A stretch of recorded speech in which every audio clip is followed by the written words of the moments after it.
कल मैंने देखा कि एक बेचारी खातून जो कह रही थी कि वो बेवा है, उसके साथ एक छोटी सी बच्ची सी जिसकी उम्र 10 साल थी, कहती है कि ये मुझे गुजरांवाला से उन्होंने रेफ़र लाहौर किया है और मेरे पास किराया नहीं था, मैं किराया किसी से मिन्नत करके उधार लेकर आई हूँ और आगे से ये हाल है कि यहाँ कोई डॉक्टर ही कोई नहीं है।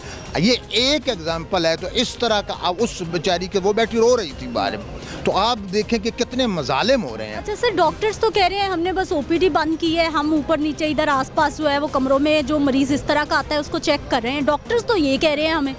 देखें बात ये है ना कि ओपीडी अगर बंद है तो फिर कोई गारें हैं जो गारों से गुजर के तो वो लोग डॉक्टरों तक पहुँचे। एक तरीका कार है ना, वार्ड्स में वो पेशेंट्स हैं जो एडमिट हैं और जो फ्रेश दिखाने के लिए आते हैं वो ओपीडी में जाएंगे। अगर ये इन्होंने गारें बनाई हुई हैं तो वो फिर ऐलान करें कि ओपीडी में जाने की बजाय इस गार के ज़रिए आएँ। तो बात असल में ये है कि ये कोई तरीका नहीं है।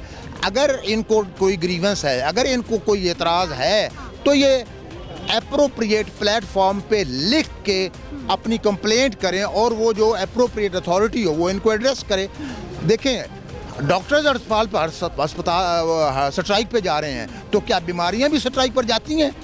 मरीज अब अगर मेरा ये मसला है तो क्या ये तो एक घंटा इंतज़ार नहीं हो सकता? तो मेरे साथ ज़ाती तौर पे डॉक्टर्स ने अच्छा सलूक किया है, मुझे ज़ाती तौर पर कोई एतराज़ नहीं है। लेकिन ये जो मैं इन मज़लूम लोगों को आते जाते देखता हूँ तो मेरा दिल दुखी होता है। मेरी ये तजवीज़ है कि जैसे डिफेंस फोर्सेस में कंपलसरी होती है सर्विस, वो ज्वाइन करने से पहले वो साइन करते हैं कि वो स्ट्राइक पर नहीं जा सकते। इसी तरह जब इनको एमबीबीएस में कॉलेज में एडमिशन दिया जाए, इनसे कॉन्ट्रैक्ट साइन करवाया जाए कि they surrender the right to strike.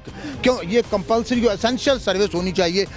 ये हड़ताल ज़्यादती किसी एक बंदे ने की है, जुल्म ये सारे जो पहले मजलूम है। कोई बंदा जो बीमार होता है वो मजलूम होता है। सर तो ये सरकारी अस्पतालों में तो आना है गरीब ने जी, और परेशान भी गरीब हो रहा है जिसके पास पैसे नहीं है कि वो प्राइवेट क्लिनिक चला जाए।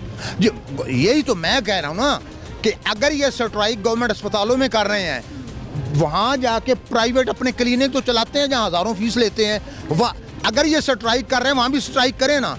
पहली बात है वहाँ स्ट्राइक नहीं इनके क्लिनिक्स में, और दूसरी बात यह है कि जो डॉक्टर यहाँ पे बात करके यूं नाक को ऊपर करके बात करता है, वहाँ प्राइवेट क्लिनिक में जाएं तो बिछा जाता है और एक फिक्रे में 4 दफ़ा सर भी कहता है, क्योंकि इनका ये कारोबार है ना इनका ये।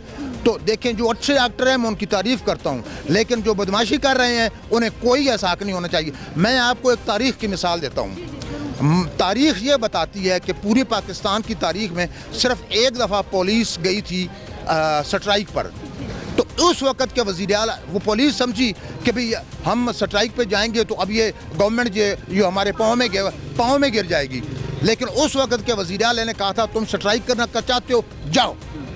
जब वो स्ट्राइक करने गए, फिर वो गए स्ट्राइक पर, पुलिस गई और फिर वो मिन्नतें करके हुकूमत की और वज़ीर आला के पाँव पकड़ के वो पुलिस वापस आई। इस तरीके से उसने हैंडल किया था। और अगर अब भी गवर्नमेंट इस तरीके से हैंडल करे तो ये मैं कहता हूँ ये जो एमबीबीएस की डिग्री को बदमाशी का लाइसेंस समझते हैं, ये मिन्नतें करके और पाँव पकड़ कर वापस आएंगे। और सुनिए, ये 7 तारीख बताती है कि 70 की दहाई में ऐसा हुआ था। उस वक़्त वज़ीर आला था मुस्तफ़ा खर, और मुस्तफ़ा खर ने पुलिस को सीधा करके रख दिया था और वो मिन्नतें करके वापस आए थे। तो ये बेचारे डॉक्टर क्या है, अगर हुकूमत सही डिटरमेंट हो, सही जुर्रत से काम ले, और ये बेचारे सीधे हो जाएंगे। ये सीधे होंगे, अपने जो रवैया अपने प्राइवेट क्लिनिक्स में रखते हैं वही रवैया यहाँ रखेंगे।